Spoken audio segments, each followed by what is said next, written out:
This is your Daily Dose with Dr. D. Here's Dr. Daniela Schreier. Hi there and welcome back. I'm Dr. Daniela, and again, you're back to get your daily dose. We're still talking about Jodi Arias, and I'm answering your questions. So Trial Watching was writing, Travis, he was a nice guy. If Jodi, had been more open and honest, they could have talked about it. Trial Watching, thank you so much for your question, but I don't think so.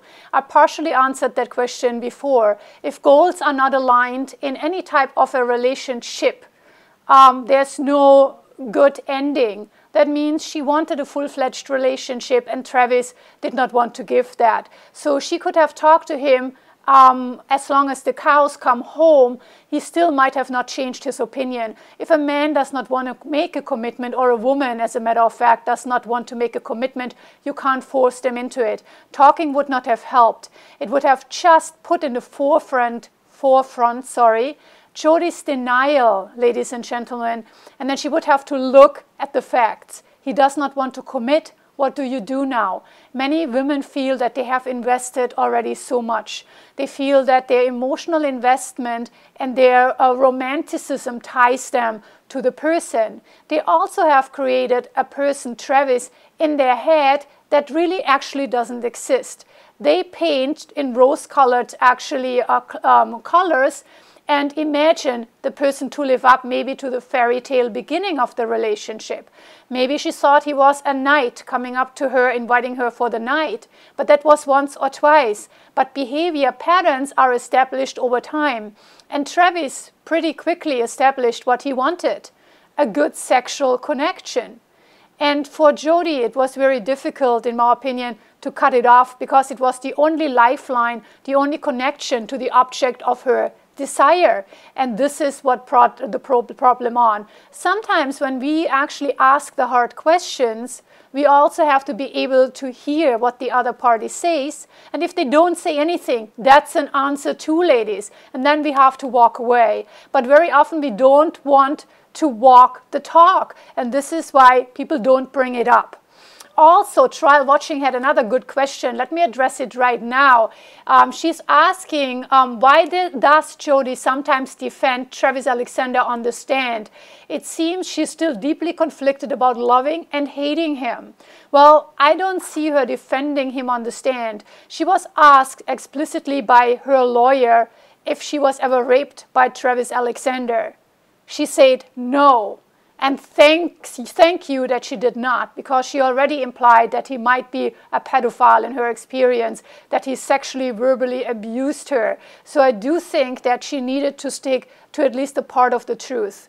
Also, the fact is that she did think she loved Travis Alexander. I believe she imagined him as the father of her children. Over time, she had developed a lot of rage because she went to extraordinary lengths to please him. But ladies and gentlemen, he did not ask her necessarily to do that.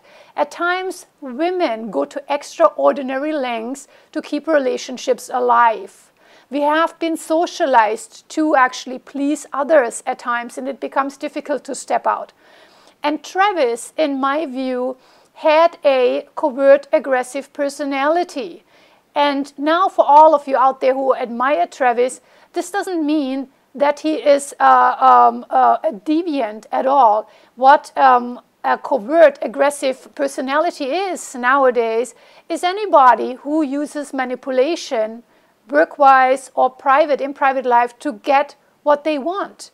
They go to extraordinary lengths in deceiving others at times. So Travis might have been a perfectly fine friend, but in order to get his sexual needs met, he might have omitted some of the things that he told his friends and not told his various girlfriends. He was a philander. He liked to have 4 or 5 girls around, so he never had to really commit to one. And this is where he was in his life.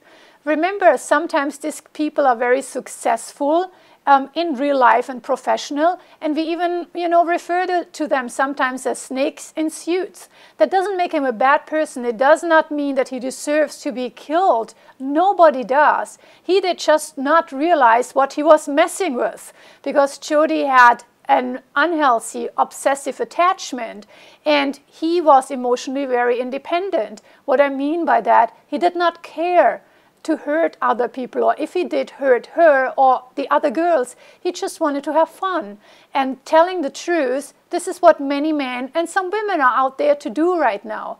I call it the candy store mentality. And you check back in with me and I'll tell you what that is. Thanks so much for listening today, and come back to see me soon. Bye-bye. This has been your Daily Dose with Dr. D. For more, go to drdaniela.com. That's drdaniela.com.